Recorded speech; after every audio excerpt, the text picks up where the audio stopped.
Bienvenido a tu podcast Urantia en audio. ¿Tienes alguna sugerencia o pregunta? ¿Quieres alguno de los escritos que aún no está disponible en el podcast?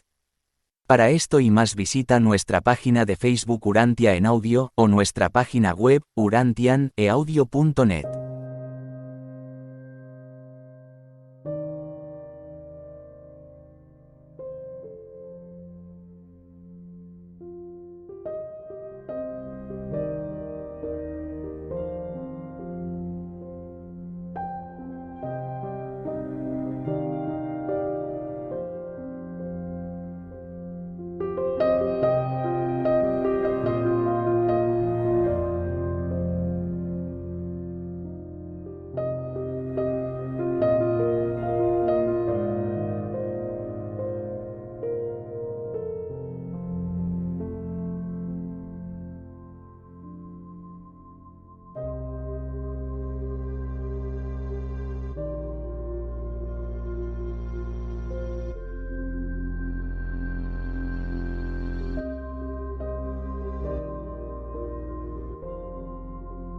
Escrito 138. Formación de los mensajeros del reino. Esa tarde, una vez que predicó su sermón sobre el reino, Jesús congregó a los 6 apóstoles, y comenzó a revelarles su plan de ir visitando las ciudades de las inmediaciones del mar de Galilea. Sus hermanos Santiago y Judas se sintieron muy dolidos por no haber sido llamados a esta reunión. Hasta ese momento, se habían considerado a sí mismos como parte del círculo cercano de los acompañantes de Jesús. Pero Jesús había decidido no tener parientes cercanos en el grupo de los jefes apostólicos del reino. Esta no admisión de Santiago y Judá en el grupo de los elegidos, junto con su aparente alejamiento de su madre desde lo sucedido en Caná, creó una brecha entre Jesús y su familia, que se fue agrandando cada vez más. Tal situación continuó a lo largo de todo su ministerio público, ellos casi llegaron a rechazarlo, y estas diferencias no llegarían a desaparecer por completo hasta después de la muerte y resurrección de Jesús. Su madre se debatía constantemente, por un lado, entre una actitud fluctuante de fe y de esperanza, y por otro, entre crecientes sentimientos de decepción, humillación y desconsuelo. Solo Ruth, la más pequeña, permaneció inquebrantablemente leal a su padre hermano. Hasta después de la resurrección, toda la familia de Jesús tuvo muy poco que ver con su ministerio. No hay profeta sin honra salvo en su propia tierra, ni sin reconocimiento y aprecio salvo en su propia familia.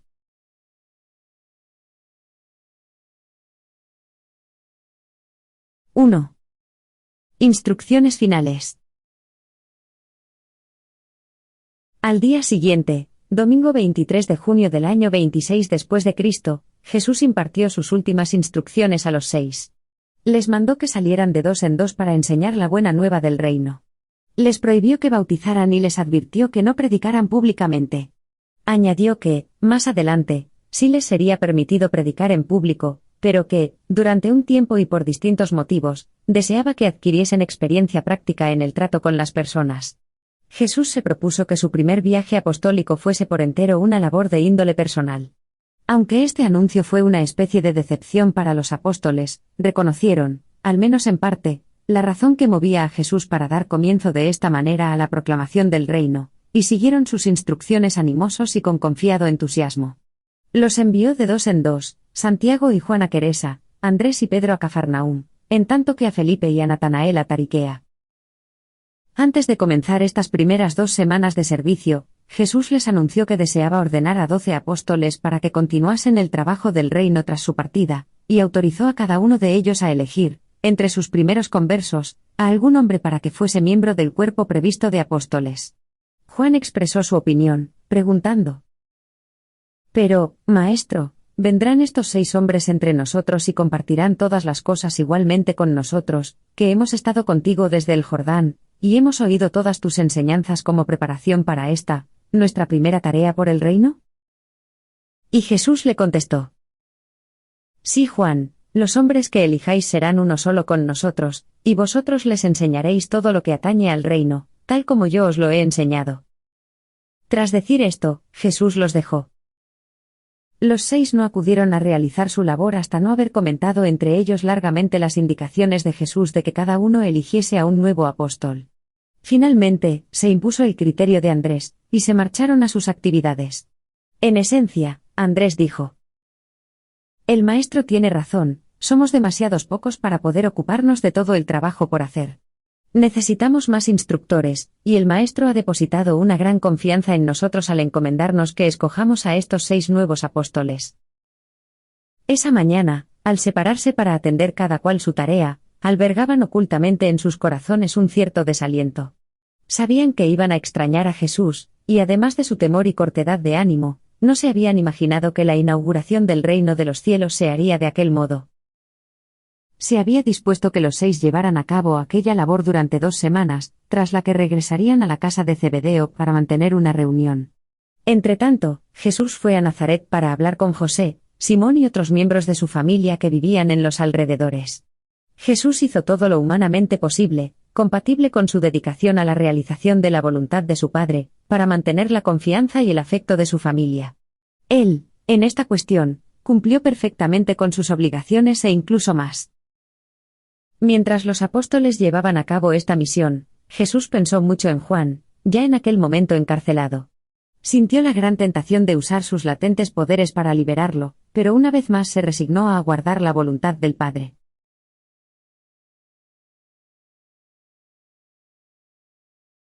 II.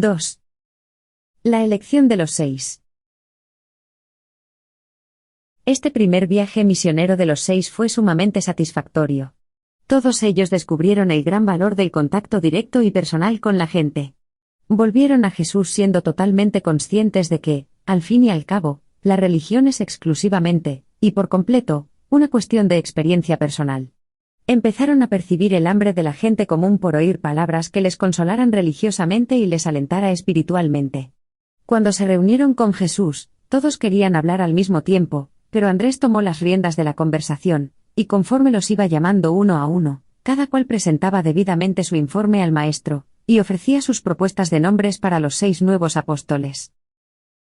Jesús, después de que cada cual hubiese expuesto su elección de los nuevos apóstoles, sometió a votación, entre todos, los nombramientos realizados. De este modo, los 6 nuevos apóstoles fueron oficialmente aceptados por los 6 más antiguos.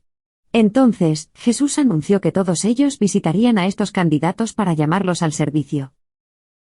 Los apóstoles recién seleccionados fueron: 1. Mateo Leví, recaudador de aduanas de Cafarnaúm, que tenía su despacho exactamente al este de la ciudad, cerca de la frontera con Batanea. Andrés fue quien lo seleccionó. 2.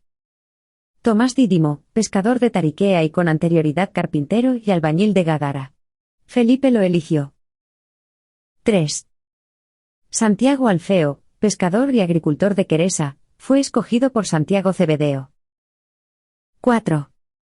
Judas Alfeo, el hermano gemelo de Santiago Alfeo, también pescador, fue elegido por Juan Zebedeo. 5. Simón el Celote era un alto funcionario del movimiento patriótico de los Celotes, cargo al que renunció para unirse a los apóstoles de Jesús. Antes de unirse a los Celotes, Simón había sido comerciante. Pedro fue quien lo eligió. 6. Judas Iscariote era el hijo único de unos padres judíos adinerados, habitantes de Jericó. Se había incorporado al grupo de Juan el Bautista, y sus padres saduceos lo habían repudiado.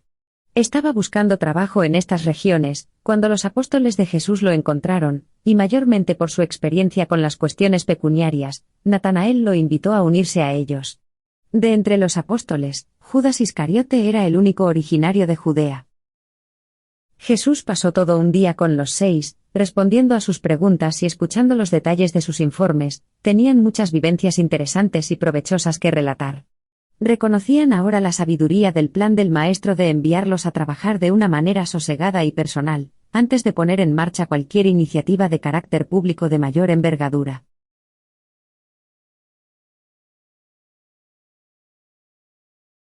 III. El llamamiento de Mateo y Simón. Al día siguiente Jesús y los 6 hicieron una visita a Mateo, el recaudador de aduanas. Mateo los aguardaba, ya había hecho el balance de las cuentas, y estaba listo para traspasar los asuntos de su despacho a su hermano. Al aproximarse a la caseta de peajes, Andrés se adelantó con Jesús, que, mirándole a los ojos, dijo a Mateo: «Sígueme». Y él se levantó y se fue a su casa con Jesús y los apóstoles. Mateo le dijo a Jesús que él había organizado un banquete para esa noche, que deseaba ofrecerles tal cena a su familia y amigos, si Jesús la aprobaba y accedía a ser el invitado de honor.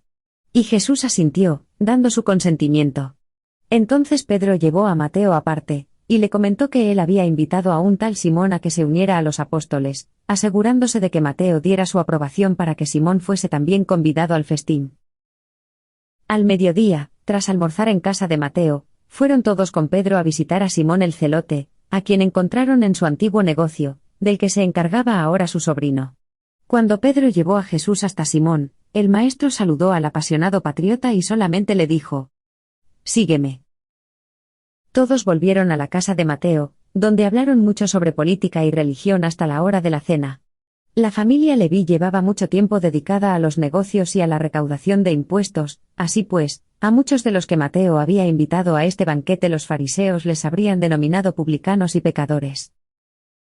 En aquellos tiempos, cuando se le ofrecía a alguien prominente un banquete de recepción de este tipo, se acostumbraba que todas las personas interesadas permaneciesen en el salón del banquete para observar a los invitados, y escuchar la conversación y los discursos de los hombres honorables. En consecuencia, en esta ocasión había muchos fariseos de Cafarnaúm presentes para observar la forma de proceder de Jesús en esta insólita reunión social. Conforme avanzaba la cena, la alegría de los comensales escaló en animación, y estando todos disfrutando de un rato tan agradable, los expectantes fariseos comenzaron secretamente a criticar a Jesús por tomar parte en algo tan liviano y desenfadado. Más tarde en la noche, cuando se pronunciaban los discursos, uno de los fariseos más maliciosos llegó hasta el extremo de criticar ante Pedro el comportamiento de Jesús, diciendo: «¿Cómo te atreves a predicar que este hombre es justo, cuando come con publicanos y pecadores, y se presta a estas escenas de desenfado y alegres placeres?» Pedro le susurró esta crítica a Jesús antes de que él impartiera la bendición de despedida a todos los congregados. Cuando comenzó a hablar, Jesús dijo: «Al venir aquí esta noche para dar la bienvenida a Mateo y a Simón a nuestra fraternidad, me complace ser testigo de vuestra alegría, sociabilidad y buen ánimo, pero deberíais regocijaros aún más porque muchos de vosotros entrarán en el reino del Espíritu que está por venir, en el que gozaréis con mayor abundancia de las cosas buenas del reino de los cielos. Y a los que estáis ahí criticándome en vuestro interior porque estoy aquí para celebrar con mis amigos, sabed que he venido para proclamar gozo a los oprimidos sociales, y libertad espiritual a los cautivos morales. ¿Necesito recordaros que los sanos no tienen necesidad de médico, sino los enfermos? No he venido a llamar a los justos sino a los pecadores». Y verdaderamente aquello resultaba una escena extraña para todo el judaísmo. Ver a un hombre de carácter recto y nobles sentimientos, mezclándose con soltura y gustosamente con la gente común, incluso con una multitud irreligiosa y hedonista de publicanos y supuestos pecadores. Simón el celote quiso dar un discurso ante los reunidos en casa de Mateo, pero Andrés, consciente de que Jesús no quería que se confundiera el reino venidero con el movimiento de los celotes, lo persuadió para que evitara hacer declaraciones públicas. Jesús y los apóstoles pasaron la noche en casa de Mateo, y la gente, al marcharse a sus casas, únicamente hablaba de la bondad y la afabilidad de Jesús.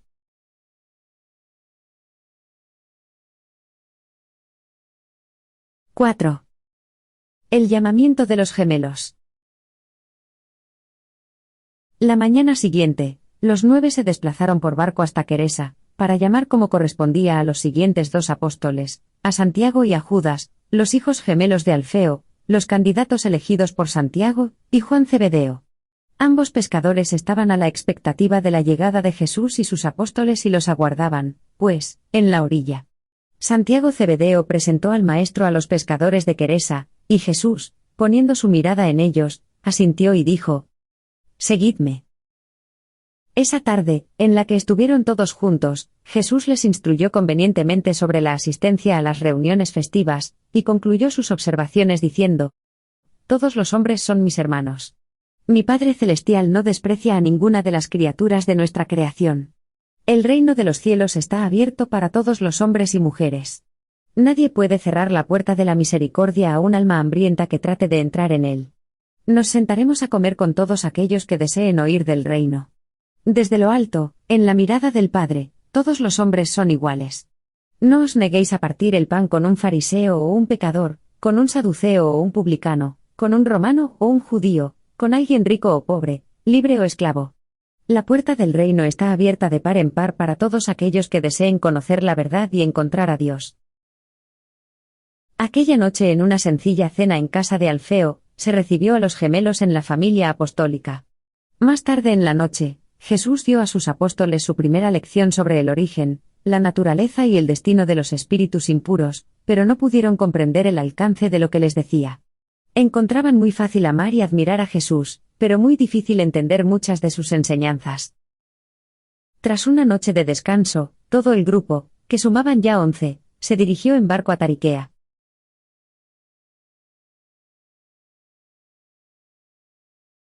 5. El llamamiento de Tomás y Judas. Tomás, el pescador, y Judas, el vagabundo, se encontraron con Jesús y los apóstoles en el desembarcadero de pesqueros de Tariquea, y Tomás llevó al grupo a su casa, que se encontraba cerca. Entonces, Felipe presentó a Tomás, el candidato que él había propuesto para el apostolado, y Natanael hizo lo mismo con Judas Iscariote, su candidato de Judea. Jesús miró a Tomás y le dijo: Tomás, te falta fe, sin embargo, yo te recibo. Sígueme.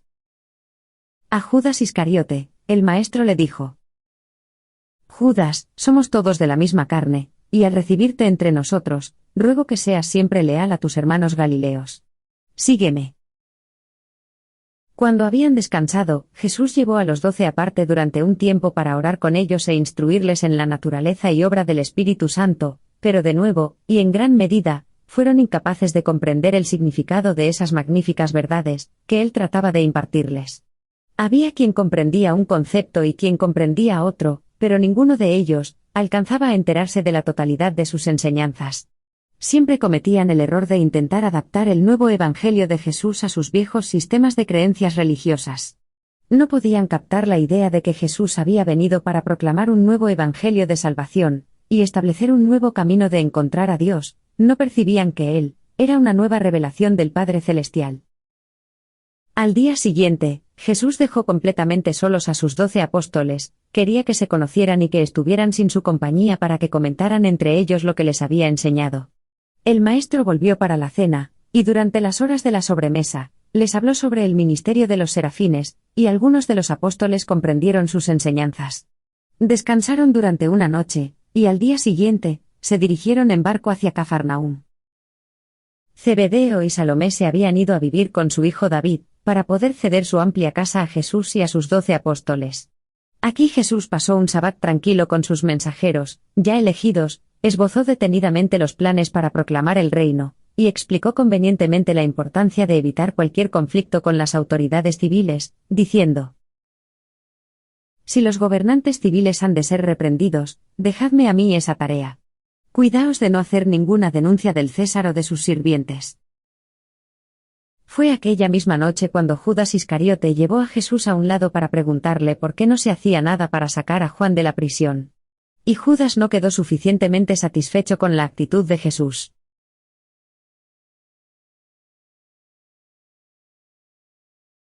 6. La semana de formación intensiva. La semana siguiente fue un período de formación intensiva.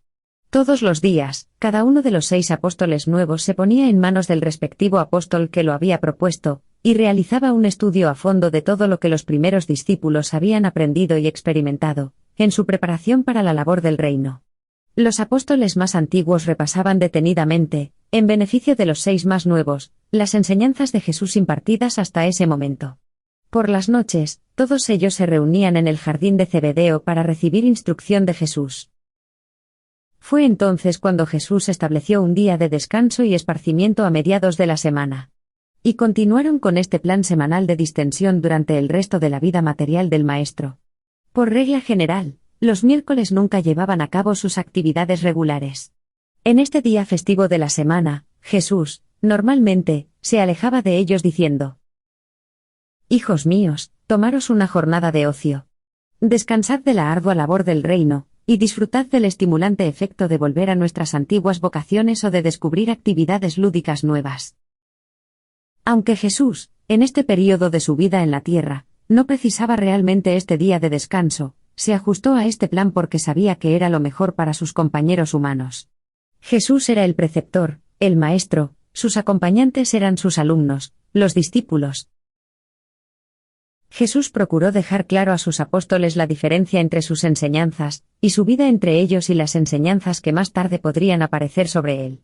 Jesús dijo: Mi reino y el evangelio vinculado a él deben ser el objeto de vuestro mensaje.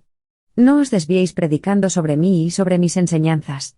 Proclamad el evangelio del reino y describid mi revelación del Padre de los cielos, pero no os descaminéis creando leyendas, y desarrollando un sistema de culto relacionados con creencias y enseñanzas sobre mis creencias y enseñanzas. Pero, una vez más, ellos no entendían por qué les hablaba de este modo, y ninguno de ellos se atrevió a preguntarle por qué les enseñaba así. En estas tempranas enseñanzas, Jesús intentó, en todo lo posible, evitar controversias con sus apóstoles, salvo aquellas pertinentes a conceptos erróneos sobre su Padre Celestial. En todas esas cuestiones, nunca titubeó en corregir sus creencias equivocadas. Con posterioridad a su bautismo, a Jesús, durante su vida en Urantia, le movía un único motivo: realizar una revelación mejor y más verdadera de su Padre del paraíso. Él fue el pionero del nuevo y mejor camino de llegar a Dios, la vía de la fe y el amor. Siempre, exhortaba así a los apóstoles: buscad a los pecadores, encontrad al afligido y consolad al angustiado. Jesús comprendía su situación a la perfección, poseía un ilimitado poder, que podría haber usado para hacer avanzar su misión, pero estaba totalmente satisfecho con unos medios y personas, que la mayoría de la gente hubiese considerado como insuficientes e irrelevantes. Había emprendido una misión de enormes y profundas posibilidades, pero insistió en dedicarse a los asuntos de su Padre de la forma más silenciosa y menos impresionante, evitó deliberadamente cualquier manifestación de poder. Y se propuso entonces actuar discretamente, al menos durante algunos meses, con sus 12 apóstoles en torno al mar de Galilea.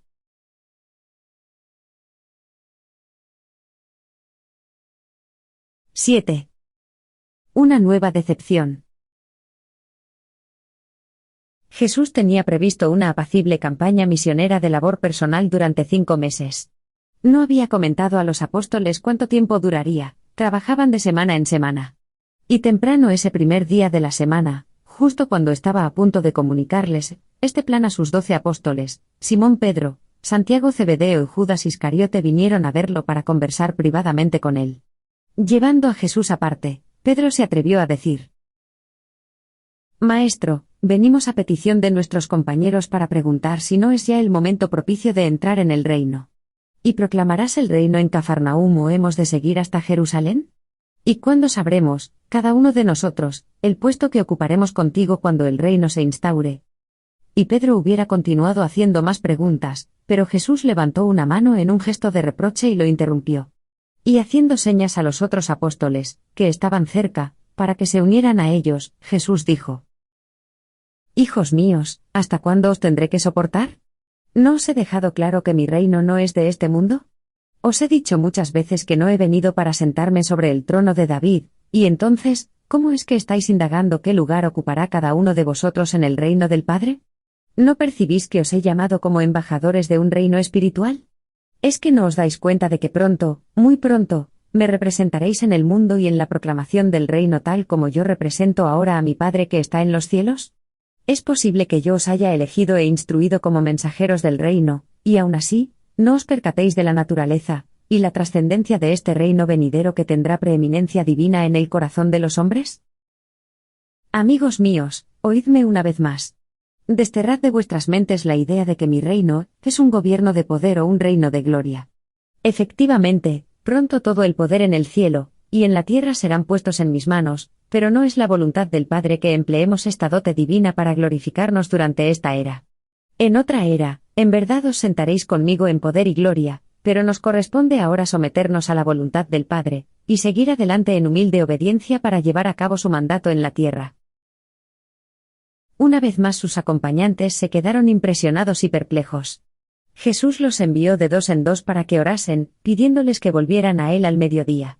Durante esta decisiva mañana, cada cual intentó encontrar a Dios, y cada uno de ellos procuró animar y dar fortaleza al otro, y regresaron a Jesús tal como les había solicitado. Entonces, Jesús les relató la venida de Juan, el bautismo en el Jordán, la fiesta de bodas de Caná, la reciente elección de los 6, y cómo había retirado de ellos a sus propios hermanos en la carne, y les advirtió que el enemigo del reino procuraría asimismo alejarlos. Tras esta charla breve, pero franca, los apóstoles se levantaron, bajo el liderazgo de Pedro, para declarar su inquebrantable devoción a su Maestro y prometer, como Tomás lo expresó, su profunda lealtad al reino, a este reino venidero, sea tal cual sea, aun cuando no lo entienda por completo. En verdad, todos creían en Jesús, aunque no comprendieran por completo sus enseñanzas. Entonces, Jesús les preguntó cuánto dinero tenían entre todos, también quiso saber qué habían previsto hacer por sus familias.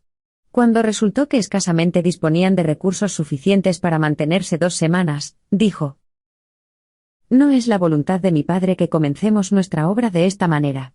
Nos quedaremos aquí, junto al mar, durante 2 semanas para pescar o hacer todo lo que tengamos a nuestro alcance. Entretanto, bajo la guía de Andrés, el primer apóstol elegido, os organizaréis con el fin de proveeros de todo lo necesario para vuestra futura labor, tanto en el actual ministerio personal como cuando yo os mande después a predicar el Evangelio, e instruir a los creyentes».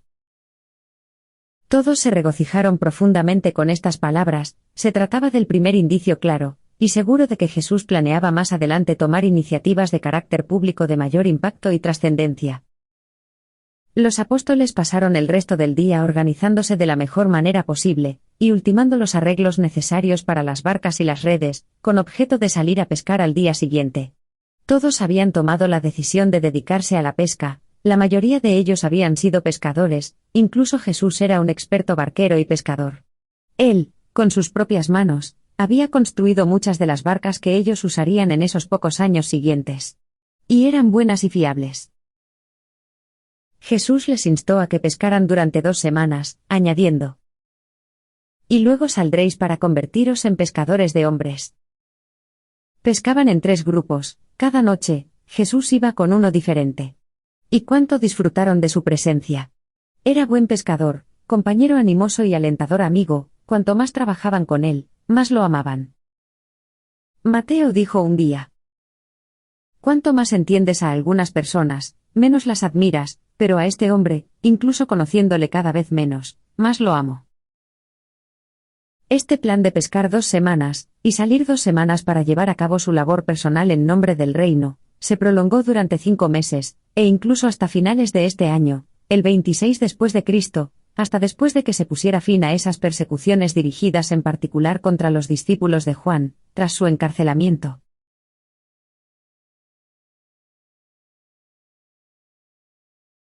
¡8! El primer trabajo de los 12.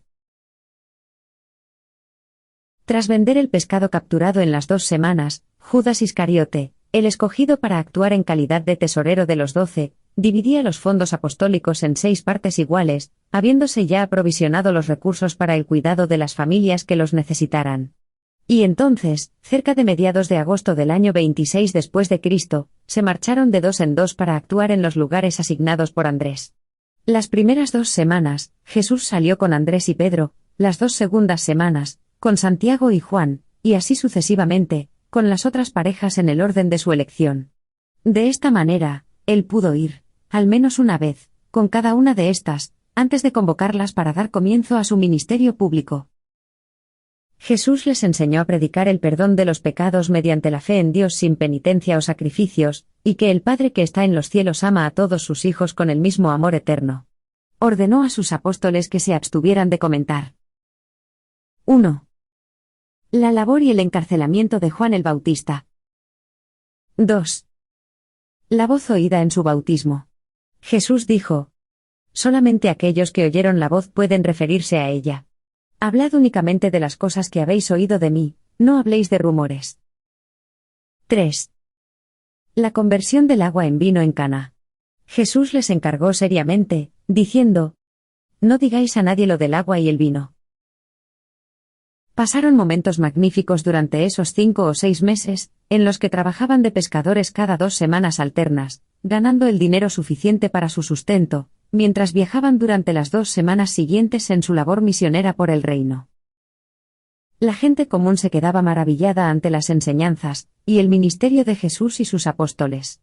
Desde hacía mucho tiempo, los rabinos habían enseñado a los judíos que el ignorante no podía ser ni piadoso ni recto. Pero los apóstoles de Jesús eran a la vez piadosos y rectos, si bien eran felizmente ignorantes de mucho del conocimiento de los rabinos y de la sabiduría del mundo. Jesús indicó claramente a sus apóstoles la diferencia entre el arrepentimiento mediante la realización de las supuestas buenas obras que enseñaban los judíos, y la transformación de la mente mediante la fe, el nuevo nacimiento, que él exigía como precio para ser admitido en el reino. Enseñó a sus apóstoles que la fe era el único requisito que se precisaba para entrar en el reino del Padre. Juan les había enseñado: arrepentíos, huid de la ira venidera. Jesús impartía la enseñanza de que la fe es la puerta abierta para tener acceso al amor presente, perfecto y eterno de Dios. Jesús no hablaba como profeta, como alguien que viene a decir la palabra de Dios.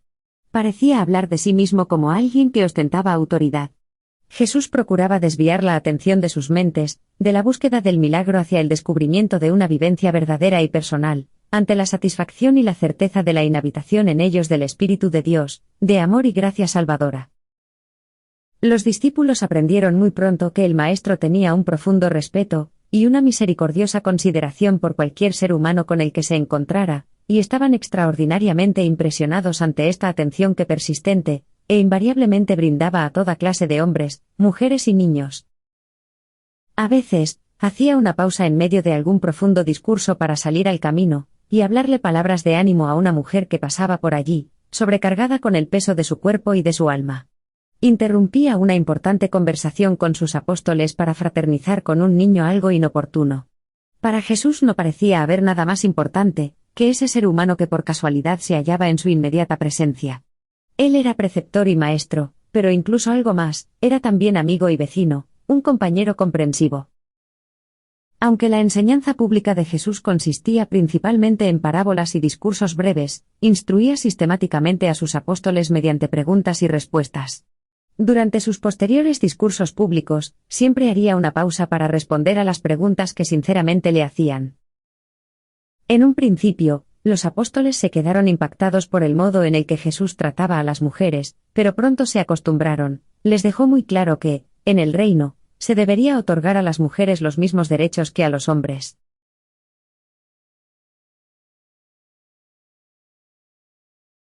9. 5 meses de extenuante prueba. Este período, hasta cierto punto monótono, en el que alternaban la pesca con la labor personal, fue para los 12 una experiencia agotadora, una prueba que lograron superar con éxito. Es cierto que se quejaron, que tuvieron dudas, que sintieron insatisfacciones transitorias, pero permanecieron fieles a sus votos de devoción y lealtad hacia el Maestro. Durante estos meses, fue su relación personal con Jesús la que hizo que todos, excepto Judas Iscariote, lo amaran y se mantuviesen con esa lealtad y fidelidad ante incluso las sombrías horas del juicio y la crucifixión. En realidad, unos verdaderos hombres, como ellos eran, no podían dejar abandonado al Maestro que tanto veneraban, que tan próximo a ellos había vivido y que tanta dedicación les había mostrado, como había hecho Jesús. Durante esas horas aciagas de la muerte del Maestro, se alejó del corazón de los apóstoles cualquier razonamiento, juicio y lógica en deferencia a una única y extraordinaria emoción humana, el supremo sentimiento de amistad-lealtad. Estos 5 meses de trabajo con Jesús llevaron a estos apóstoles, a cada uno de ellos, a apreciarle como el mejor amigo que tenían en el mundo. Y fue este sentimiento humano, más que sus formidables enseñanzas o sus obras maravillosas, el que los mantuvo unidos hasta después de la resurrección, y de la reanudación de la proclamación del Evangelio del Reino. Estos meses de labor silenciosa y de inactividad pública, no solo significaron una gran prueba para los apóstoles, que supieron sobrellevar, sino también para la familia de Jesús. En el momento en el que Jesús se preparaba para emprender su ministerio público, toda su familia, excepto Ruth, había llegado prácticamente a abandonarlo. Solo en pocas ocasiones tratarían en lo sucesivo de ponerse en contacto con él, y fue para intentar persuadirlo de que regresara a casa con ellos. Estaban casi convencidos de que estaba fuera de sí. Sencillamente, no podían alcanzar a comprender su filosofía ni sus enseñanzas, aquello era demasiado para los de su propia carne y sangre. Los apóstoles llevaron a cabo su labor personal en Cafarnaúm, Betsaida Julias, Corazín, Gerasa, Hipos, Magdala, Caná, Belén de Galilea, Jotapata, Ramá, Seif, Giscala, Gadara y Avila. Aparte de estas ciudades, también trabajaron en muchas aldeas al igual que en las zonas rurales. Al término de este período, los 12 habían hecho planes, con resultados bastante satisfactorios, para el cuidado de sus respectivas familias. La mayoría de los apóstoles eran casados, algunos tenían varios hijos, pero habían tomado tales medidas para el sustento de los miembros de su familia que, con una pequeña ayuda de los fondos apostólicos, podían dedicar sus energías por entero a la obra del Maestro, sin tener que preocuparse por su bienestar económico.